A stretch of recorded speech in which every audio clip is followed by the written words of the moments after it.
10 things to never do when building in Minecraft. As you can imagine, I've built a lot of random stuff over the years. Like, a lot. And you know, people often come to me asking stuff like, hey, how do I build good like you? Or how do I build better? Or something along those lines. And unfortunately, it's really hard to put into words. You just kind of have to do it over and over again and figure out what looks good and what doesn't. But there are a few things that I'd say are generally big no-nos if you're trying to make nice looking Minecraft builds. Here's 10 of them. If you're guilty of any of these, please feel free to come clean down in the comments. I've also posted my numerous building sins. Number 1, relying too much on squares and rectangles. Starting with the first one here, I've got this kind of like rusticy, deep slate and wood and copper little house over here, and then I've got what's kind of like a modern house over on this side. And let me be totally clear with you guys, these builds are really not bad. But if we take a bird's eye view, you'll notice that they're kind of just squares.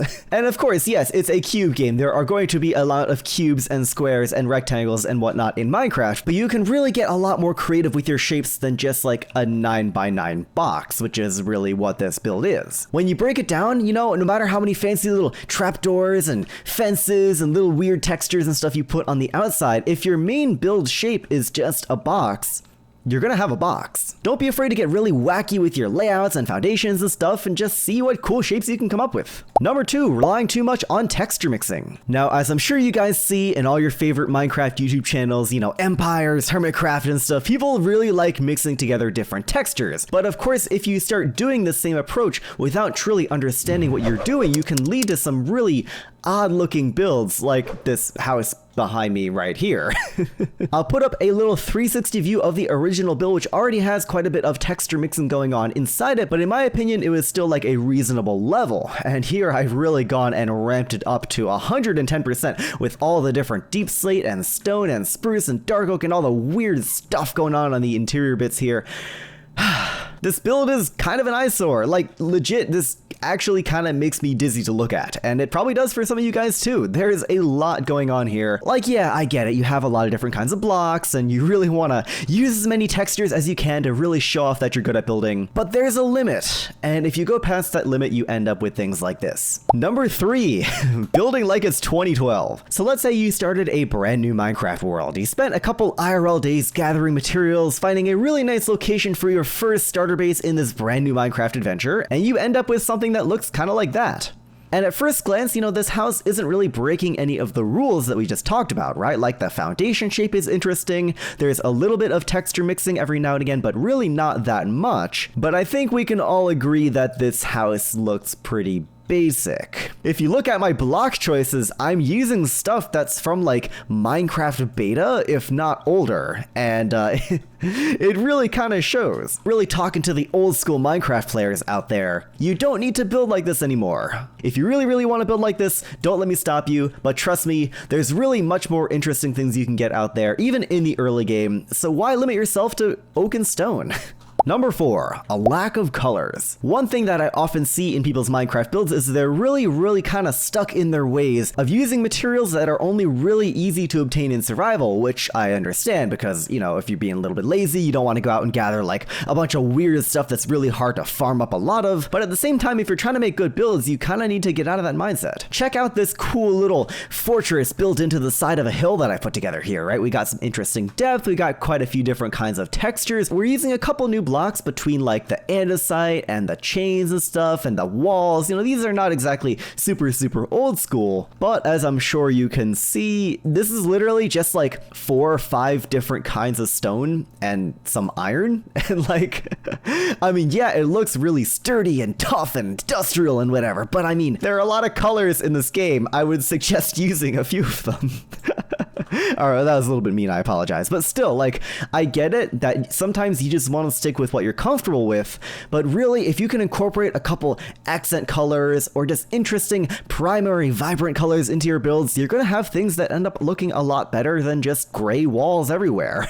Number 5, spamming too much foliage. Now, this habit is pretty similar to our second tip in the sense that it's often derived from people like watching professional Minecraft creators build and then just kind of getting the wrong idea idea. I'm sure you guys have all seen some really amazing custom foliage and really cool looking biomes full of lush foliage and scenery and stuff, and that's all really cool. Like, yes, custom foliage is awesome, and custom foliage mixed in with your builds is even more awesome. But this is overboard. Like, yeah, there's a whole lot of depth and detail here outside of these cabins, but it's way too much to look at. We got like what, grass, azalea, vines, leaves, bamboo, flowers, drip leaf, all sorts of random crap here that doesn't really make any sense. Why is this here? This doesn't really match with the rest of the biome at all. Of course, you could argue that this level of foliage is still better than no foliage, and I'd probably agree with you there, but using this much is just unnecessary in my opinion.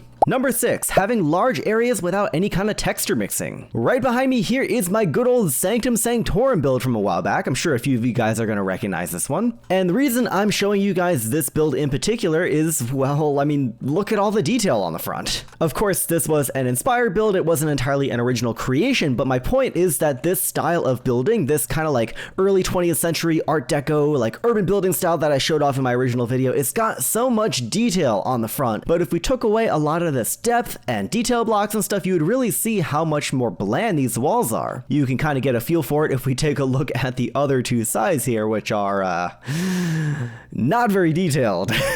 Yeah, they would look something like this, to be honest. And then if I take a minute to just go ahead and strip out all of the different texture mixing here, you can really see how much more bland it is on these larger sections, especially at the bottom where there's really not much going on down here. Like, it's not the most noticeable difference in the world on this build, but if you're working with a build with less detail, you really got to add in some texture mixing or else you're going to have a whole lot of bland surfaces. Number 7, roofs that don't overhang. Now this is a little bit more specific compared to our previous ones. It's kind of a pet peeve of mine, but I'm sure at some point in your Minecraft career you've built a house that looked kind of like this. Maybe it wasn't made out of mud and granite, I just kind of wanted to use that texture palette because why not, but you guys can see the general shape here. We have a box and then we have a triangle on top of the box, and that's really boring.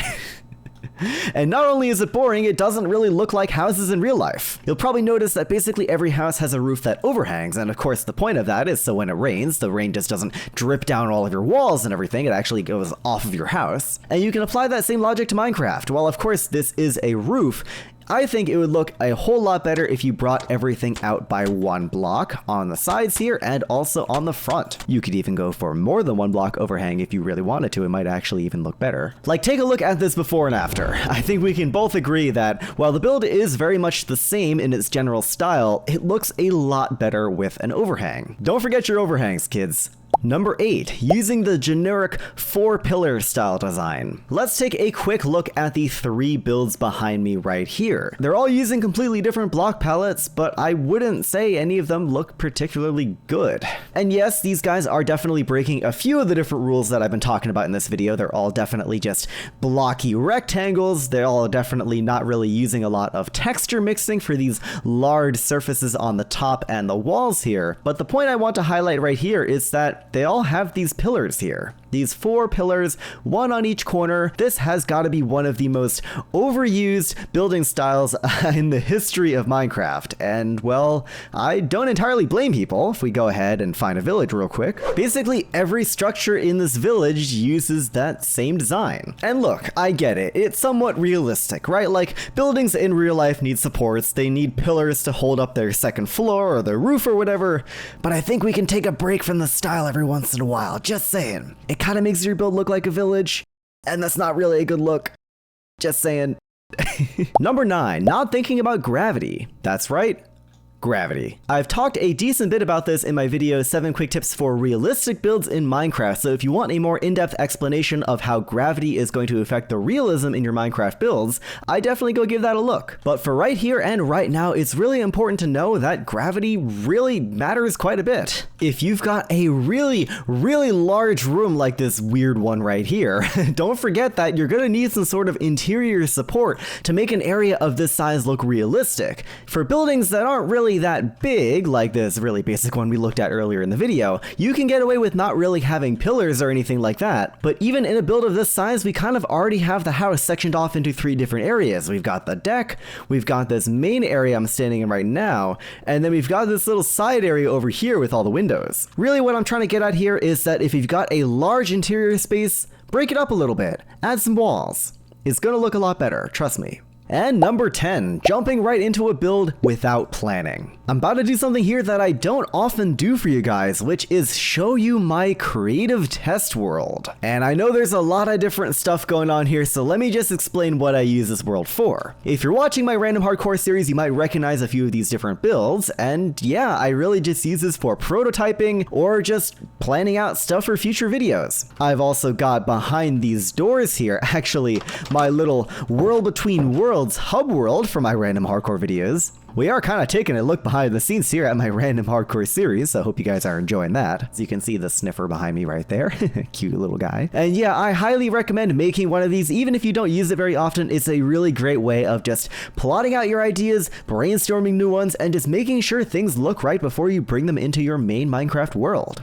Anyways guys, I think that's going to do it for today's video. If you enjoyed, please don't forget to leave a like on the video down below, and of course if you're not subscribed, consider doing that as well. I'd really appreciate it. I'm trying to reach 10k subs by the end of the year, and if we reach that, that's going to be really insane, so all your support really helps. And until next time guys, this has been Leon, and I'll see you all in the next Minecraft building tips video. Take care my friends.